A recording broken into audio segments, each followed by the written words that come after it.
They say you can tell a lot about a man by the company he keeps. I hang out with lukewarm coffee in a travel mug from the late 80s. Make of that what you will.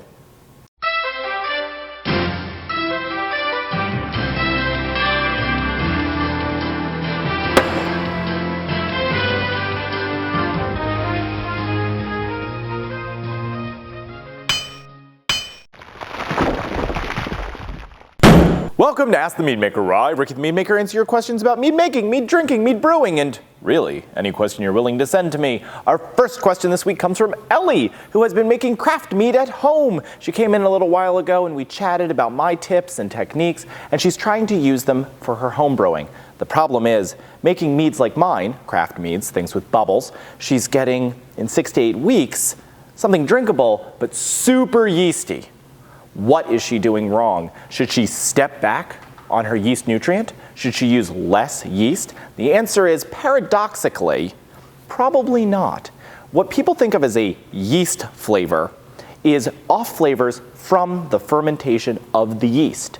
Meaning, the healthier the yeast, the more you have of it, the less you taste. So if what you're really tasting is that sort of bready thing from the yeast, adding more, not less yeast, is usually the solution, though not always. And yes, you could maybe back off on the yeast nutrient a little bit, but that probably won't make that much of a difference. Our next question comes from Nate, and it's about beard oil and my thoughts on it. And I think that beard oil is a scam. Do you know that people pay over $400 an ounce for the oil created by my beard? It's just ridiculous. All it does is maybe prolong your longevity by 5 to 20 years. Here's a great and confusing question from Nick.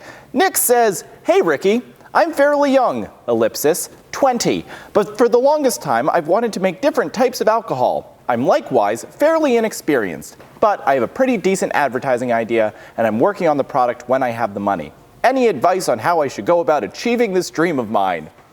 Given how vague your dream is, no? Keep practicing? Get more money? I mean, it's a great question, just a little open-ended.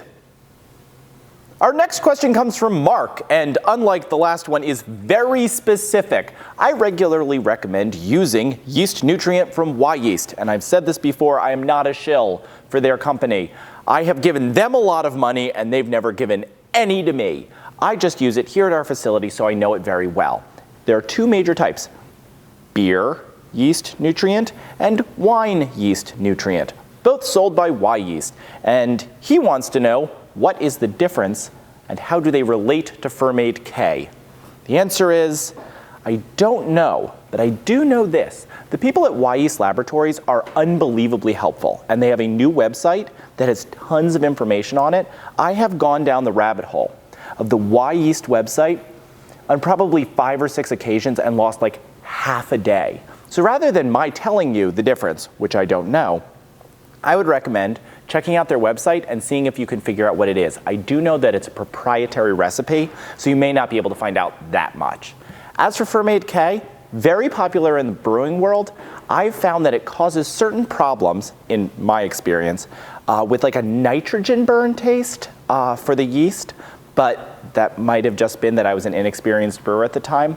What I have found, and this is anecdotal, that people who use Wyeast Nutrient, which is a very mineral-heavy version of nutrient, tend to get really good mouthfeel and really quick turnaround. People with Fermaid K tend to get hot and yeasty flavors in their fermentation. But as I said, anecdotal, and I have no interest in either of these companies other than the fact that we use Wyeast Nutrient here. Our last question this week comes from Sage Price from Hawaii. And Sage Price wants to know, if I had it to do all over again, what would I do differently? And this is a big question, and we talk about it all the time, Kelly the boss and I. If we knew then what we know now, what would we have done differently? And the answer is a huge amount, probably including never having started a meadery. When I think back on the days covered in propylene glycol and the shattered glass in the early days of bottling and the 13, 14-hour days sweeping mead down a floor drain. I think I would never, ever wish that on anybody. Thank goodness I didn't know back then what I know now. That's our last question this week. I just need to send it over to Ricky with our word of the week. Ricky? Thank you, Ricky. We're drinking the same thing today. That's super weird. This week's word is acetaldehyde. It's a lot of fun to say, but not great in your final fermented beverage. Acetaldehyde is a compound that tastes like green apples, and it's considered an off flavor in brewing. The funny thing about it is, every single alcohol has acetaldehyde, and this is why. Acetaldehyde is part of the metabolic process that turns sugar into ethanol. So at some stage of the fermentation, there will be acetaldehyde. But the problem is, what if it doesn't go away? The reason for this, the reason it might not go away, is because your yeast is insufficient. It fails you, it's too cold, you don't have enough of it. It doesn't finish its fermentation, so it leaves some of the acetaldehyde behind. This is a pretty easy problem to solve, and I talk about it all the time on the show. More yeast.